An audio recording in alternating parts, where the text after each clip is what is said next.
నమస్కారం. నా పేరు వెంకటనారాయణ. నేను ఖమ్మం బీజేపీ టూటాన్ అధ్యక్షుడిని.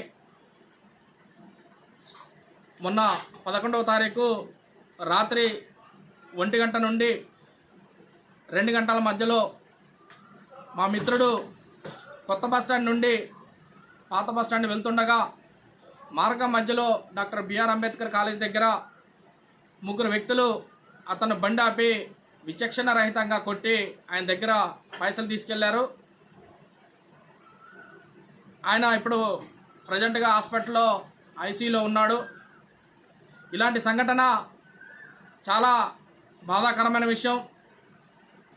బస్టాండ్ నుంచి వెళ్ళే ప్రయాణికుల దగ్గర ఈజీ మనీ కోసం ఇలా వ్యసనాలకు బానిసై ఇలా చేస్తున్న సంఘటనలు ఖమ్మం జిల్లా ప్రజలందరికీ తెలుసు. కాబట్టి తక్షణమే ఇలాంటి చర్యలు జరగకుండా ఖమ్మం టూటౌన్ పోలీసులు చర్యలు తీసుకోవాలని, ఎన్ఎస్పి క్యాంపు బస్టాండు ప్రాంతంలో పోలీసులు గస్తీ ఏర్పాటు చేయాలని మనస్ఫూర్తిగా కోరుకుంటున్నాం.